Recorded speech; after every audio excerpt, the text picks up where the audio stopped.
तो देखो आज अपन देखते हैं एक्सरसाइज 3.4 ट्रिग्नोमेट्रिक फंक्शन त्रिकोणमितीय फलन का इंट्रोडक्शन। तो इसके अंदर सबसे पहले अपन देखते हैं टॉपिक है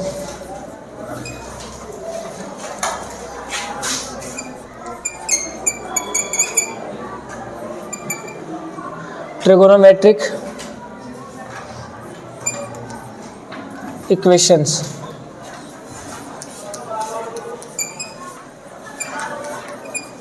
त्रिकोणमितीय समीकरण। तो देखो इसके बारे में अपन समझते हैं क्या है। देखो यहाँ पे एक तो नाम आया है इक्वेशन, जिसे अपन बोलते क्या है, समीकरण बोलते हैं। तो पहले तो इक्वेशन क्या होती है, पहले तो ये आपको पता होनी चाहिए समीकरण। तो इक्वेशन का मतलब यही है कि जहाँ पे भी आपको इक्वल का साइन दिख जाए, इक्वल बराबर का चिन्ह दिख जाए, इसका मतलब वो इक्वेशन है। इसमें भी वैसे तो नाम आता है, इक्वेशन में आता है ना इक्वल, इस टाइप से। तो जहाँ पे भी इक्वल का साइन दिख जाए, इसका मतलब वो क्या है, एक इक्वेशन है। जैसे मान लो आपके पास है x² + 1 = 0, तो ये क्या है, एक इक्वेशन है।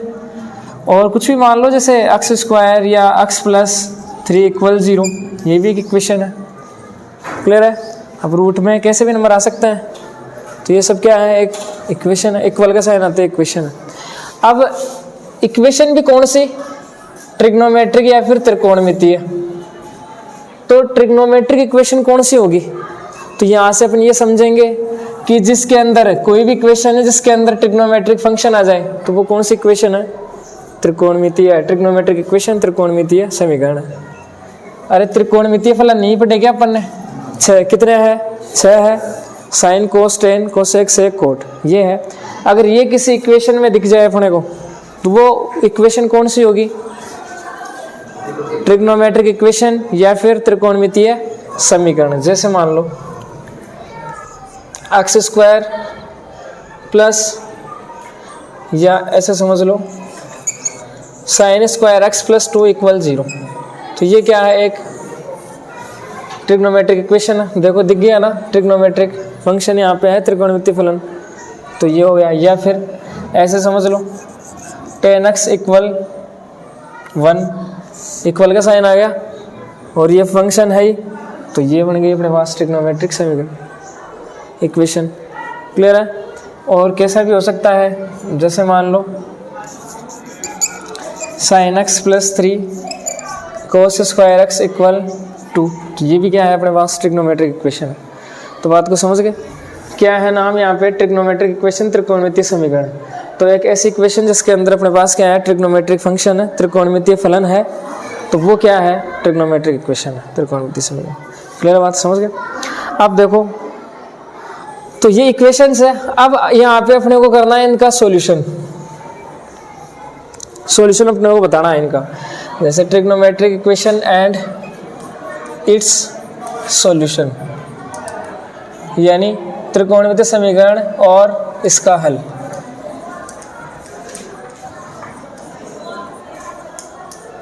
तो इनका हल भी करना है। जैसे इनका हल नहीं करते क्या अपन, जैसे मैं ऐसे बोलूँ इनको सोल्व करो, तो आप यहाँ से क्या बताओगे, x की वैल्यू निकालोगे, वही होता है सोल्व करना।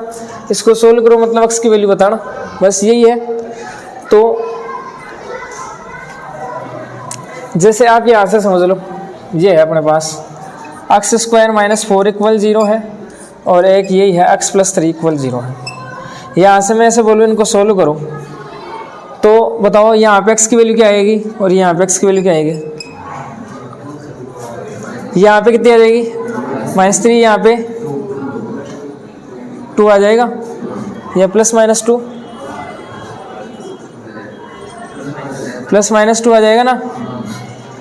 तो इसको ट्रांसफर करके निकाल लिया। एक तरीका तो ये हो गया, तो ये इसका एक सॉल्यूशन हो गया, हल, ये पर x की वैल्यू हो गई।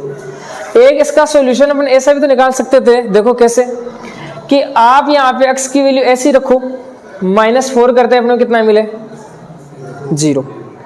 यानी इसको यहाँ पे आप कुछ भी रख लो, इसको सोल्व करने पे आंसर कितना आना चाहिए, इक्वल में कितना आना चाहिए, 0। तो ऐसे कोई वैल्यू रखो, तो x की वैल्यू क्या रख सकते हैं यहाँ पे, 2 रखते ही, यानी सेटिस्फाइड होनी चाहिए करने का मतलब ये इक्वेशन। x की वैल्यू 2 रख दो, 4 - 4 0 आ गया। और क्या रख सकते हो, -2 भी तो रख सकते हो, -2 का स्क्वायर करते ही 0 आ जाएगा। क्लियर है बात। तो ऐसे भी तो निकाल सकते हैं अपन सॉल्यूशन, जैसे इधर ट्रांसफर करने के बजाय डायरेक्ट ही बता दे। जैसे इसमें है तो इसका सॉल्यूशन कैसे बताएंगे अपन कि हाँ x इक्वल -3 रख लो यहाँ पे, डायरेक्ट -3 + 3 कितना होता है 0, तो यहाँ से x की वैल्यू कितनी आ जाएगी -3। तो इसका सॉल्यूशन अपन ने निकाल लिया। सॉल्यूशन निकालने का मतलब जैसे इसमें चर x है अपने पास वेरिएबल, उसकी वैल्यू निकालना। क्लियर है। तो दो तरीके से वैल्यू निकाल लिए, या तो ट्रांसफर करके निकाल लिया या फिर डायरेक्ट देख के बता सकते हैं अपन। क्लियर है। तो अब अपन क्या करेंगे, यहाँ पे कोई भी अपने पास क्या है ट्रिग्नोमेट्रिक इक्वेशन दे रखी होगी तो उसका अपन सॉल्यूशन बताएंगे। क्लियर है कि इसका सॉल्यूशन क्या क्या हो सकता है, हल क्या क्या हो सकता है।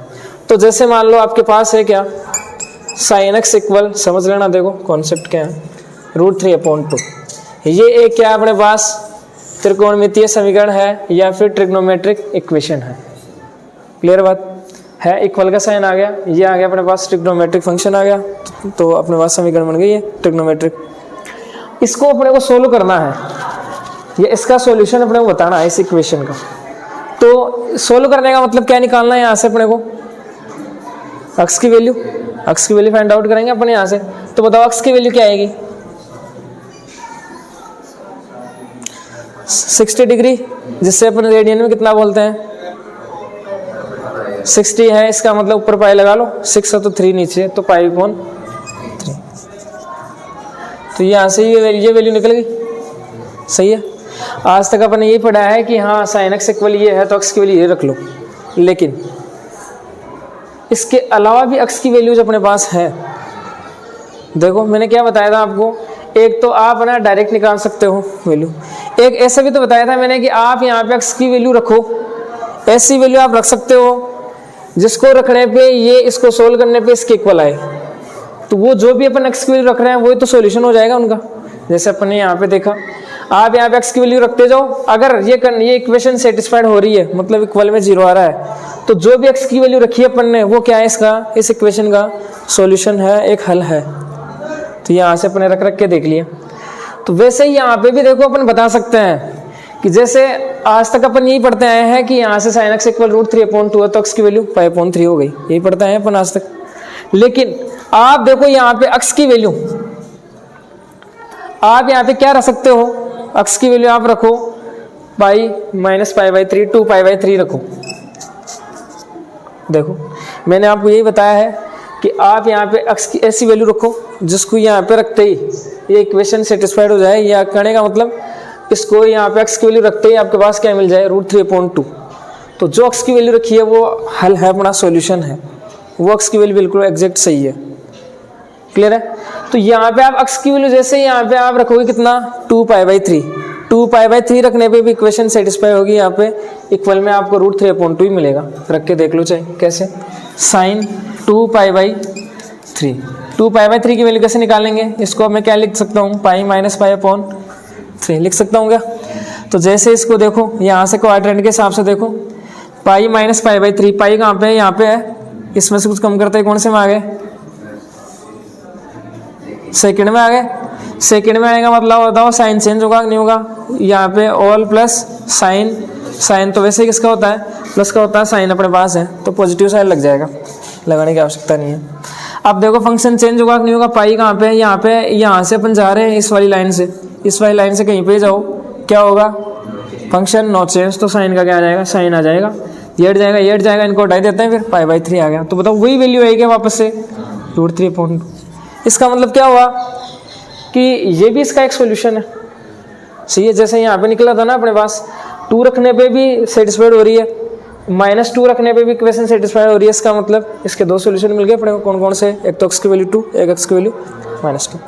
वैसे ही सेम सिमिलर अपन ने यहाँ पे देखा, अपने को आज तक यही पता था कि हाँ यहाँ से x की वैल्यू π/3 रखी है, लेकिन अपन ने और दिमाग लगाया थोड़ा सा कि और अपन यहाँ पे x की वैल्यू क्या रखें कि ये इक्वेशन सेटिस्फाइड हो जाए। तो अपन ने देखा 2π/3 रखते ही इक्वेशन यहाँ पे संतुष्ट हो रही है, सेटिस्फाइड। संतुष्ट होने का मतलब यही है कि इसके इक्वल, यहाँ पे x की वैल्यू रखते ही इक्वल में ये मिल रहा है अपने को, इसका मतलब x की वैल्यू सही है। तो एक सॉल्यूशन अपने पास ये भी मिल गया, एक ये भी मिल गया। इसके अलावा और भी हो सकता है, देखो क्या x की वैल्यू में और क्या रख लूँ यहाँ पे 7π/3 रख लूँ मैं। x की वैल्यू मैं रख लूँ यहाँ पे 8π/3, रख के देख लो आंसर √3/2 आएगा। देखो ये रख के देखो सेटिस्फाइड होनी चाहिए, तभी तो उसको अपन वो बोल सकते हैं कि ये एक सॉल्यूशन है, ये इसका एक हल है, ये x की वैल्यू ये हो सकती है। यहाँ से रख के देख लो 7π/3 x की जगह, तो क्या हो जाएगा x 7π/3। कैसे सोल्व करोगे इसे, ब्रेक करो इससे पहले, तो कैसे π/3 ऐसे कैसे लिख लो, यहाँ पे पाई लिख लो, ऐसे बताया मैंने। यहाँ पे कितना रखोगे आप 2 रख लो, यहाँ पे प्लस लगा लो, तो बताओ सोल्व करते ये आएगा 7π/3। तो ये ब्रेक कर लिया अपन ने। अब देखो इसकी वैल्यू कितनी आएगी 2π + π/3। 2π कहाँ पे होता है, 2π का मतलब 360 यहाँ पे 0 से चल के वापस से 360 हो गया कंप्लीट राउंड। 360 में प्लस करते हैं, पहले वाले में आगे प्लस, पहले वाले में सभी कैसे होते हैं, सभी के साइन प्लस पॉजिटिव आएंगे, तो प्लस का लगाने की आवश्यकता नहीं है, लिख लो। इसके बाद में फंक्शन चेंज या नो चेंज, देखो 2π कहाँ पे है, यहाँ पे है, इस वाली लाइन पे फंक्शन नो चेंज, तो साइन का साइन आ गया और क्या आ गया π/3। तो बताओ वही √3/2 आएगा। तो यानी साइन 7π/3 की वैल्यू भी √3/2 आती है। इसका मतलब ये एक सॉल्यूशन है 7π/3 इसका, मतलब x की वैल्यू 7π/3 भी आ सकती है, समझे। अब 8π/3 रख लो, जैसे अपन रखेंगे कितना 3π - π/3। हाँ सही है, ऐसे कर सकते हैं।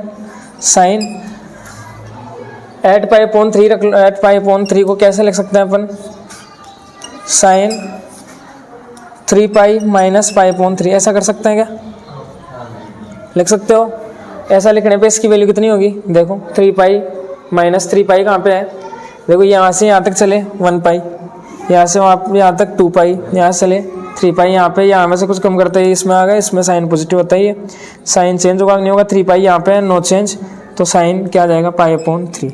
इसका मतलब वापस वही वैल्यू कितनी √3/2।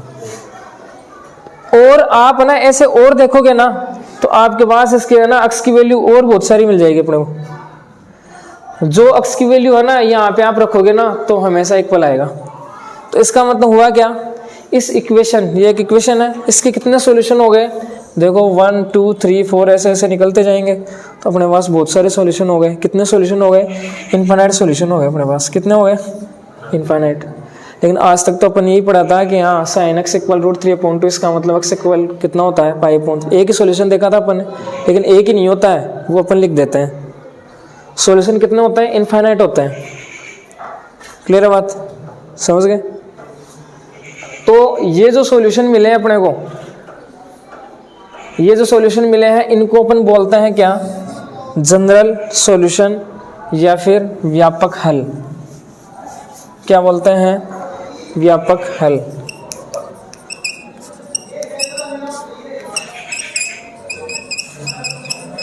जनरल सॉल्यूशन बोलते हैं।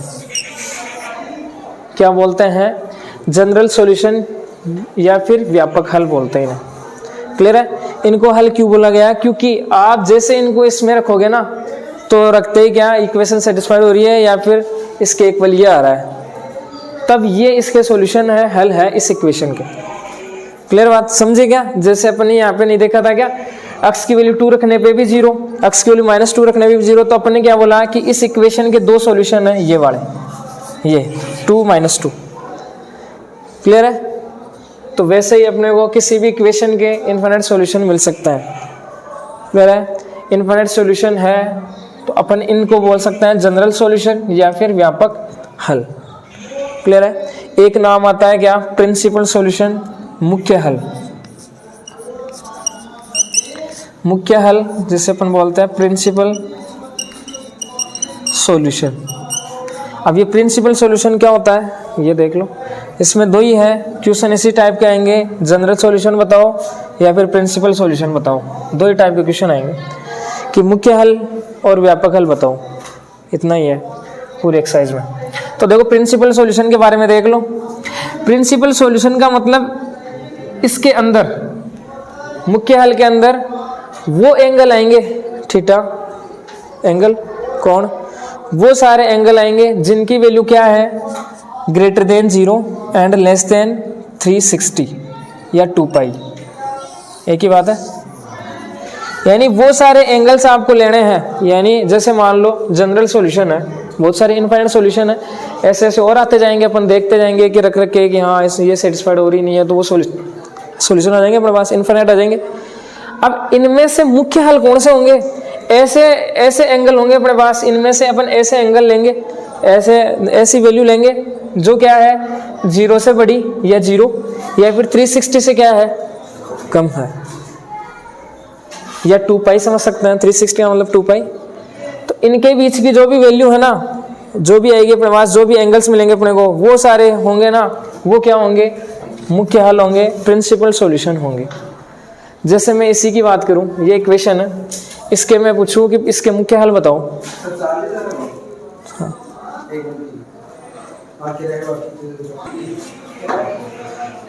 तो यहाँ से बताओ प्रिंसिपल सॉल्यूशन कौन कौन से हो जाएंगे, मुख्य हल के अंदर कौन कौन से x की वैल्यूज आ जाएगी।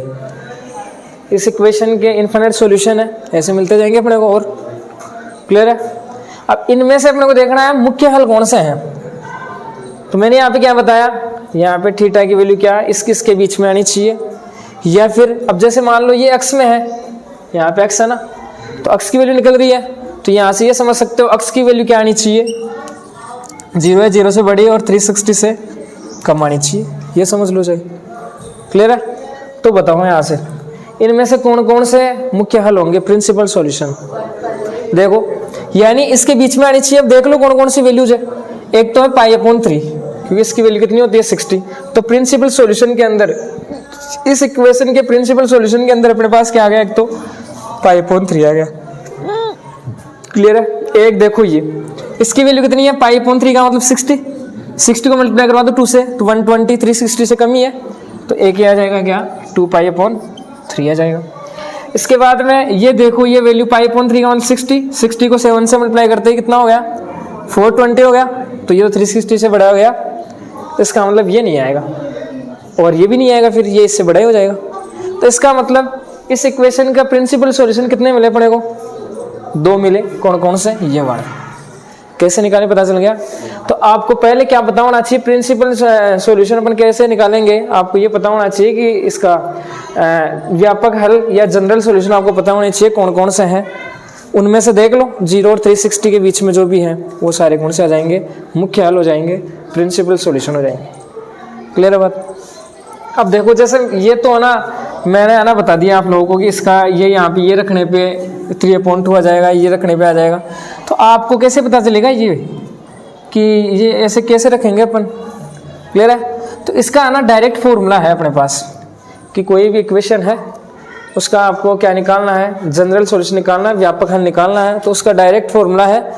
तो वो फॉर्मूला लगाओगे तो आपको ये अलग अलग वैल्यूज मिल जाएगी।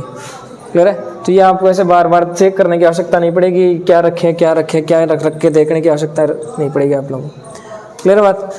तो वो फॉर्मूले भी अपन डिस्कस करते हैं। और एक चीज़ और देख लो, जैसे मान लो आपके पास है sin x = 0, तो ये भी एक इक्वेशन है, ट्रिग्नोमेट्रिक इक्वेशन है, इक्वल का साइन आ गया, फंक्शन है ही। इसका सॉल्यूशन अपने को देखना है। सॉल्यूशन निकालने का मतलब x की वैल्यू निकालना। तो यहाँ से इसका सॉल्यूशन क्या होगा, देखो आप यहाँ पे बताओ किसकी वैल्यू होती है 0, साइन के अंदर 0 डिग्री की होती है। तो एक तो इसका हल हो गया कितना, 0 डिग्री। क्लियर है? एक आप है ना यहाँ पे कितना रखोगे, पाई रखोगे ना, तो भी आपको 0 ही मिलेगा। साइन पाई की वैल्यू हमेशा 0 होती है। क्लियर है? कैसे निकालोगे बता देता हूँ, चलो। साइन पाई की वैल्यू निकालने का तरीका है, इससे ब्रेक कर लो, π/2 + π/2 ऐसे लिख सकते हैं। 90 + 90 180 हो गया। अब देख लो कौन से में है, सेकंड वाले में आ गए, सही है। π/2 यहाँ पे है, π/2 + θ यहाँ पे है, सही है। तो यहाँ पे कितना हो जाएगा, इसमें आ जाएंगे अपन। इसमें आने का मतलब साइन पॉजिटिव, तो साइन है, साइन पॉजिटिव। π/2 पे फंक्शन चेंज हो जाएगा। चेंज होने का मतलब किस में आ गया, कोस में आ गया। ये हटा दो ये हटा दो, तो क्या आ गया, π/2। तो इसकी वैल्यू कितनी होगी, कोस π/2 की वैल्यू 0। तो यहाँ से क्या समझे, साइन पाई की वैल्यू कितनी होती है, 0। अरे इसमें यही तो होता है 90 सेकंड वाले में क्या है, कहाँ से कहाँ तक की वैल्यू जाती है, 90 या 90 से बड़ी और 180 से छोटी वैल्यू आती है। क्लियर है बात? तो यहाँ से आ गया 0, इसका मतलब पाई रखने पे भी 0 आता है, तो ये भी इसका सॉल्यूशन है। आप यहाँ पे 2 पाई रख लो, 3 पाई रख लो, 4 पाई रख लो, हमेशा आंसर कितना मिलेगा, 0 मिलेगा। कितना मिलेगा, 0। ऐसे अगर आप माइनस में रखते हो 0, माइनस पाई, माइनस 2 पाई, माइनस 3 पाई, तो भी आपको आंसर कितना मिलेगा, यहाँ से 0। यहाँ पे रखोगे ना आप, तो हमेशा 0 मिलेगा सॉल्व करने पे। तो इसका मतलब क्या हुआ कि यहाँ से इस इक्वेशन का सॉल्यूशन आ गया अपने पास ये, तो ये तो इनफाइनाइट सॉल्यूशन हो गए क्या? अब देखो इनफाइनाइट हो गए तो ऐसे लिखते रहेगा फिर, है कितने के लिखेंगे ऐसे? तो मैं क्या करता हूँ कि इसको ना देखो डायरेक्ट बिल्कुल शॉर्ट रूप में लिख देता हूँ मैं कि सर हमसे ये इतना बड़ा तो लिखा ही नहीं जाएगा, तो फिर कोई उपाय तो बताओ इसका कोई। तो उपाय क्या होगा फिर इसका कि x इक्वल क्या हो जाएगा, n पाई। x इक्वल क्या हो जाएगा, n पाई। अगर ये मैं लिख देता हूँ और यहाँ पे बता देता हूँ कि n क्या है, अपने पास एक इंटीजर है, बिलोंग्स टू z का मतलब इंटीजर का मतलब पूर्णांक संख्या है एक। तो देखो इस बात का मतलब और इसका मतलब सेम है। इसको अपन इस ऐसे शॉर्ट रूप में से लिख सकते हैं। कैसे? n क्या है अपने पास, है क्या है, पूर्णांक संख्या है। पूर्णांक का मतलब प्लस माइनस क्या आ गए, जैसे +1 हो गया, 2 हो गया, 3 हो गया, और माइनस क्या हो गया, -1 2 -2 ऐसे इस टाइप से। तो जैसे आप रखो n की वैल्यू 0 रखो तो कितना हो गया टोटल 0, तो x की वैल्यू कितनी आ गई। n की वैल्यू 1 रखो तो कितना आ गया, n की वैल्यू 2 रखो 2 पाई, n की वैल्यू 3 रखो, ऐसे रखते जाओ तो सारे प्लस में आ गए। माइनस की ले लो, n की वैल्यू -1 ले लो तो माइनस पाई, माइनस के 2 ले लो -2 पाई, तो ऐसे बताओ सारे आ जाएंगे क्या?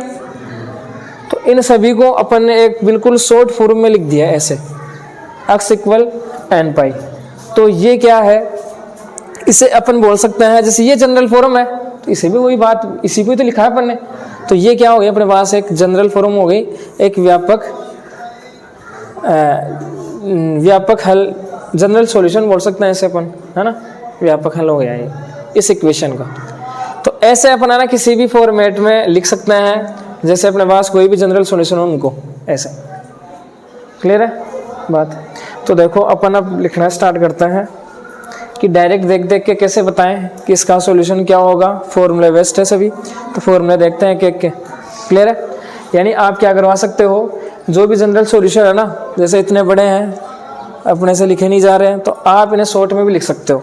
तो अपन शॉर्ट में ही देखेंगे कैसे कैसे लिखते हैं। फिर जैसे मान लो n की वैल्यू यहाँ पे अलग अलग रख के देख लेंगे तो अपने पास मिल जाएंगे, जनरल सॉल्यूशन मिल जाएंगे, या फिर वो कौन से प्रिंसिपल सॉल्यूशन मिल जाएंगे। n की वैल्यू आप रख देख लोगे तो बात को समझ गए क्या है। वापस एक बार देख लो, जनरल सॉल्यूशन निकालने का तरीका है, वो फॉर्मूले हैं, तो वो तो आपको देखो मैं अभी बता दूंगा। ये तो जैसे आपको याद नहीं रखेंगे क्या रखे इसमें क्या रखे, ऐसे पता तो नहीं चलेगा अपने को, तो वो तो फॉर्मूले आपको बता दूंगा मैं कैसे निकालते हैं जनरल सॉल्यूशन या फिर व्यापक हल। प्रिंसिपल सॉल्यूशन का आप ध्यान क्या रखोगे, 0 से लेके 360 के बीच में अगर अपने पास है 0 भी आ जाएगा, बड़ा है या 360 से कम। अगर इसके बीच में कोई भी अपने पास वैल्यू है या एंगल है तो वो सब क्या है, मुख्य हल है, प्रिंसिपल सॉल्यूशन अपने पास। क्लियर है बात? तो देखो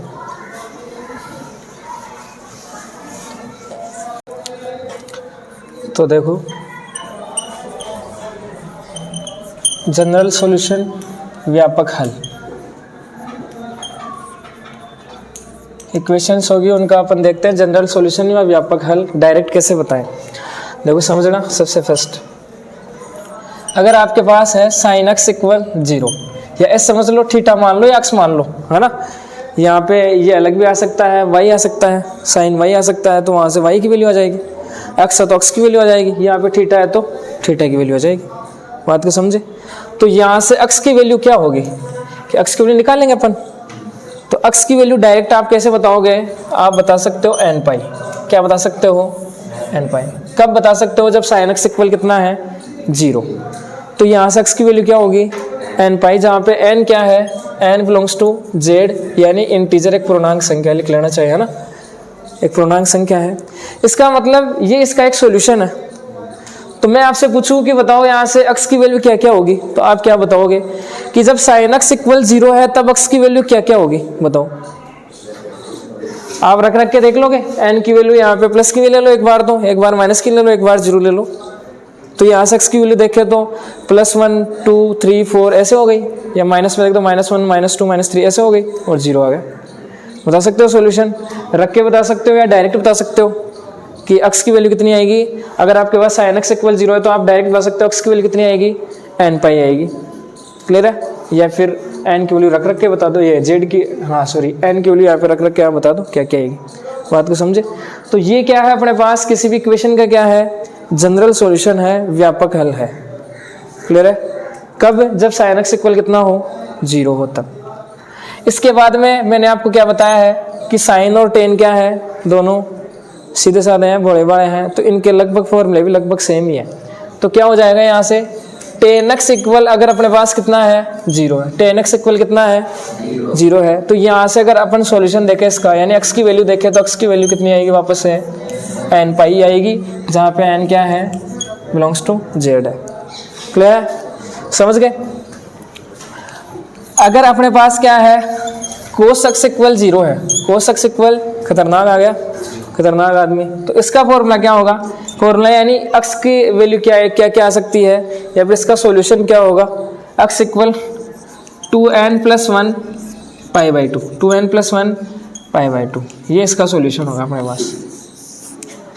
इसे आप कैसे बोलोगे, 2n+1 इंटू π/2, इसे बोलोगे आप ओड π/2, या ओड का मतलब क्या होता है, विषम π/2। विषम π/2 का मतलब क्या है कि आपको देखो विषम π/2 प्राप्त होंगे हमेशा। कैसे? ओड π/2 कैसे प्राप्त होंगे, n की वैल्यू रखो आप यहाँ पे, एक बार 0 रख लो, तो जैसे 0 रखोगे तो कितना आ जाएगा, π/2। 1 रखो यहाँ पे, 1 रखते ही कितना आएगा, 3 π/2, 2 रखते ही कितना आएगा, 5 π/2, 3 इसके बाद में आगे रख लो 7 π/2, 9 π/2। तो सभी बताओ कैसी संख्या मिली आपको, विषम π/2 मिले क्या?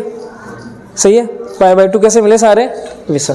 तो आप इसे ऐसे याद रख सकते हो, x इक्वल विषम π/2 या ओड π/2 इसका, या फिर डायरेक्ट ये नाम कि 2n प्लस ओड को ऐसे तो लिखते हैं अपन, विषम संख्या को ऐसा लिख सकते हैं किसी भी 2n+1 की फॉर्म में, तो 2n+1 π/2। क्लियर है? कब? जब cos x इक्वल कितना हो, 0। ओनली cos x के इक्वल अगर 0 हो, आपसे पूछे x की वैल्यू क्या हो सकती है यहाँ से, तो आप बता सकते हो x की वैल्यू ये होगी, कितनी, 2n+1 इंटू π/2 ये होगी। अब आपसे पूछे कि आप ना वैसे वैल्यू बताओ डिग्री में, कितना डिग्री मिलेगा अपने को, तो आप यहाँ पे n की वैल्यू रख रख के बता दोगे कि हाँ π/2 मिलेगा, या रेडियन में पूछे तो π/2 मिलेगा, 3 π/2 5/2, माइनस में भी रख सकते हो, सही ना, यहाँ पे तो माइनस में बता सकते हो। तो ये इसके सॉल्यूशन आ जाएंगे। सही है? समझ गए क्या बात? इसके बाद में देखो, ये तो कब है, जनरल सॉल्यूशन अपन कब देख रहे हैं, जब क्या है, इनके इक्वल क्या है, 0 है, tan x इक्वल 0 है, cos x इक्वल 0 है। अगर जैसे मान लो आपके पास है कितना, ऐसे समझ लो cos x इक्वल आपके पास 0 है, तो मैंने इसका फॉर्मूला नहीं लिखा है आपको, यहाँ पे देखो इन्हीं के लिखा है, साइन टेन cos के लिखा है, इसका नहीं लिखा है। तो इसका सॉल्यूशन आपसे पूछ ले तो आप क्या करोगे, यहाँ पे देखो साइन cos x को मैं लिख सकता हूँ कितना, 1/sin x लिख सकते हैं क्या, या इसका उल्टा करवा लो तो sin x आ जाएगा। तो डायरेक्ट कितना लिख सकते हैं, sin x इक्वल, जैसे 0 का उल्टा कितना हो गया, अनंत हो गया, या फिर यहाँ पे 1 मान लो आप, cos x इक्वल 1 है तो डायरेक्ट फॉर्मूला नहीं लिखा है मैंने, 1 तो नहीं हो सकता, यहाँ 0 की बात कर रहे हैं, तो कितना हो गया, इन्फिनिट हो गया। तो आप यहाँ से फिर फॉर्मूला, अच्छा इसका नहीं लगेगा क्या, ये कब लगा सकते हैं, जब अपने पास इक्वल में 0 हो। जैसे आपके पास आ गया क्या, कोट x इक्वल आपके पास आ गया इन्फिनिट, इसकी वैल्यू अपने को निकाल लिया, तो कोट का तो नहीं पता अपने को, 10 में चेंज करो तो कितना हो जाएगा, tan x इक्वल, इसका उल्टा कर दो, इन्फिनिट का उल्टा 0। तो यहाँ से फॉर्मूला लगाओगे आप कौन सा, ये वाला, x इक्वल n पाई। यानी कहने का मतलब क्या है कि जो कौन कौन से बच गए आपके पास, इनके अलावा देखो, इनके अलावा कौन कौन से, जैसे साइन टेन और कोस तो आएगा, इनके अलावा आपके पास जैसे कोसेक है, सेक है, कोट है, तो आप ना उनको किस में चेंज कर लोगे, इन्हीं में चेंज कर लोगे, साइन टेन कोस में। क्लियर है, और उसके अकॉर्डिंग फॉर्मूला लगा देंगे अपन। ये फॉर्मूला कब यूज करेंगे, वापस से देख लो, जब इक्वल में क्या हो, 0। अब देखो, अगर अपने पास इक्वल में 0 नहीं हो, जैसे अपन ने देखा था अभी क्या, sine x equal √3/2, sine x equal 0 है क्या, नहीं है इक्वल 0। तो अगर इक्वल में 0 नहीं है अपने पास, अगर इक्वल में क्या है अपने पास, अगर 0 नहीं है तो आप क्या करोगे, तो देखो साइन एक्स इक्वल, आप उसे लिखोगे साइन की फॉर्म में।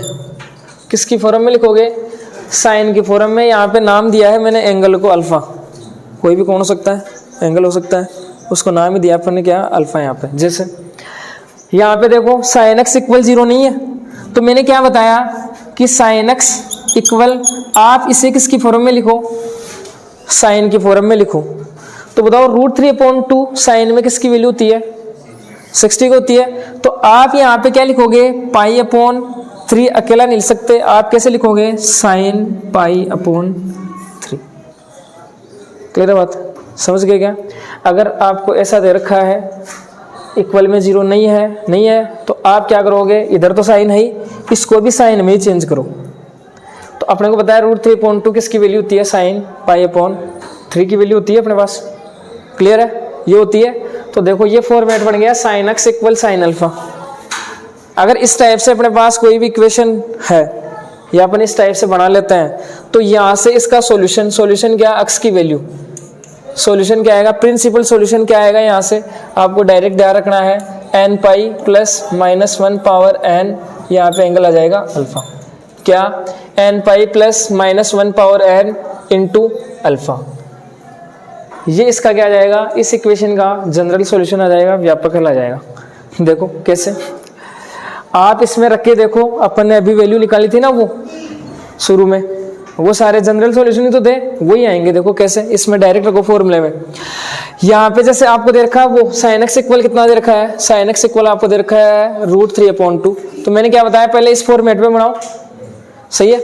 इधर तो साइन है तो इधर भी साइन की फॉर्म में लिखो, तो साइन कितना हो गया, ये π/3 हो गया, ऐसा लिख सकते हैं इसको, दोनों तरफ साइन में बन गए। तो आप ये लगा सकते हो फिर फॉर्मूला डायरेक्ट जनरल सॉल्यूशन के लिए, एक्स इक्वल कितना मिलेगा यहाँ से, n पाई प्लस -1 पावर n, अल्फा किसको नाम दिया है मैंने, इस एंगल को। क्लियर है बात, ये हो गया साइन एक्स। यहाँ से कंपेयर करवा लो आप कि साइन एक्स इक्वल कितना होता है, साइन अल्फा, तो साइन एक्स इक्वल साइन, ये कितना है, एंगल अल्फा ये फिर, तो यहाँ पे अल्फा की वैल्यू रखोगे तो कितना आएगा, π/3 आएगा। अब आप यहाँ पे रख लो सबसे पहले n की वैल्यू कितनी रखोगे, 1 या 0 रख लो, सबसे पहले 0 रखो, तो यहाँ पे 0, टोटल 0 हो गया, -1 की पावर 0, 1, कितना बचा ओनली, π/3। तो देखो सबसे पहला सॉल्यूशन अपन ने देखा था इसका, सबसे पहले यही बताया था मैंने, इसका पहला सॉल्यूशन यही आया था, एक्स इक्वल कितना, π/3। इसके बाद में आप रखो n की वैल्यू कितनी, 1 रखो, n की वैल्यू 1 रखते ही देखो क्या होगा, एक्स इक्वल यहाँ पे कितना आ जाएगा, पाई, -1 की पावर 1 का मतलब माइनस हो गया, -1 हो गया, तो प्लस इंटू माइनस माइनस हो गया, π/3। ये बात समझ गए क्या, n की वैल्यू 1 रखा तो यहाँ पे आ गया पाई, यहाँ पे -1 की पावर 1 कितनी हो गई, -1, माइनस प्लस पहले बैठा ही इधर, तो प्लस इंटू माइनस कितना हो गया, -1 को मल्टीप्लाई करोगे इससे तो कोई फर्क नहीं पड़ेगा, तो π/3 आ जाएगा। बताओ कितना आया, एक्स इक्वल 2π/3। सेकेंड सॉल्यूशन इसका वही आया था, डायरेक्ट मैंने बताया था ना आपको, यही था। इसके बाद में आप n की वैल्यू रख लो 2, जैसे 2 रखोगे तो कितना आ जाएगा, यहाँ से 2π, -1 की पावर 2 का मतलब प्लस हो जाएगा, तो यहाँ पे बचा प्लस π/3, तो कितना आ गया ये 6 और 1 7 π/3। बताओ यही बताया था सॉल्यूशन तीसरा, यही बताया था। तो ये क्या, एक देखो डायरेक्ट फॉर्मूला बन गया अपने पास निकालने का, जनरल सॉल्यूशन, व्यापक हल निकालने का, सही है, किसी भी इक्वेशन का। समझ गए बात। और वैसे मैंने आपको वहाँ पे रख के मैंने आपको बता दिया था, क्लियर है। तो वहाँ पे आपके दिमाग में नहीं आएगा कि क्या रखे, तो डायरेक्ट आप फॉर्मूला लगाओ तो आपको पास वही व्यापक हल वही मिलेंगे, जनरल सॉल्यूशन जो सेम। क्लियर है, तो अपन डायरेक्ट फॉर्मूला का यूज करेंगे यहाँ पे। तो अब यहाँ पे आप जैसे मैंने n की वैल्यू प्लस रखी है ना, 0 रख दी, +1 +2, आप माइनस में भी रख सकते हो। क्लियर है, तो ऐसे अपने पास इनफाइनाइट सॉल्यूशन मिल गए, जैसे 3 इसमें मिल गए और आगे रखते जाओ और मिलते जाएंगे, माइनस के रखते जाओ और मिलते जाएंगे। तो डायरेक्ट फॉर्मूला क्या हो गया, अगर आपके पास क्या है साइन एक्स इक्वल कितना है, साइन अल्फा है, साइन एक्स इक्वल कितना है, साइन अल्फा है, तभी आप फॉर्मूला लगा सकते हो। क्या x की वैल्यू क्या होगी, जनरल सॉल्यूशन क्या होगा, x equal n pi plus -1 की पावर एन अल्फा। समझे बात को। इसके बाद में फिफ्थ है, अगर आपके पास है कोस x इक्वल, आपके पास जीरो नहीं है, जीरो होगा तब तो डायरेक्ट ये लगा ही देंगे 2n + 1 π/2 और π/2 वाला। अगर आपके पास नहीं है, जैसे मान लो आपके पास है कोस x इक्वल 1/2 है, तो बताओ इसके इक्वल जीरो तो नहीं है ना, तो आप क्या करोगे, इसे कोस की फॉर्म में लिखोगे, क्या, कोस अल्फा। कोस x इक्वल अगर आपके पास क्या है कोस अल्फा है, तो आप यहाँ से x की वैल्यू बता सकते हो क्या, 2n pi plus minus alpha. क्या होगा, 2n pi plus minus alpha, जहाँ पे n की वैल्यू क्या है, यहाँ पे बिलोंग्स टू z है। ये आप डायरेक्ट फॉर्मूला लगाओगे तो आपको जनरल सॉल्यूशन मिल जाएंगे। क्लियर है। इसके बाद में 6 देखो, फॉर साइन और टेन लगभग सेम सही है, तो टेन एक्स इक्वल अगर आपके पास कितना है, टेन अल्फा है, टेन एक्स इक्वल कितना है, टेन अल्फा है, तो यहाँ से आप x की वैल्यू बताओगे क्या, एन पाई, क्या बताओगे, एन पाई प्लस अल्फा, क्या बताओगे, एन पाई प्लस अल्फा। इसमें देखो थोड़ा सा ध्यान रखोगे, यहाँ पे 2n pi plus minus alpha है, यहाँ पे क्या है, n पाई प्लस अल्फा है। समझे बात को। क्लियर है। जैसे मान लो ये आपके पास क्वेश्चन है, आप इसका जनरल सॉल्यूशन निकालना चाहते हो, या अपने को चाहिए इसका व्यापक हल चाहिए, तो कैसे निकालेंगे अपन, देखो कौन सा फॉर्मूला लगेगा इनमें से 6 में से। आप ये देखोगे कि कोस एक्स के इक्वल जीरो तो है नहीं है, जीरो होता तो ये लगा देते, अब नहीं है तो फिर इसके अलावा और कौन सा बचा, फिर कोस वाला ये बचा फॉर्मूला, ये बच गया। तो इसमें ये फॉर्मूला लगाने के लिए क्या चाहिए, इधर कोस एक्स तो इधर कोस अल्फा चाहिए, यानी इधर भी कोस की फॉर्म में होना चाहिए।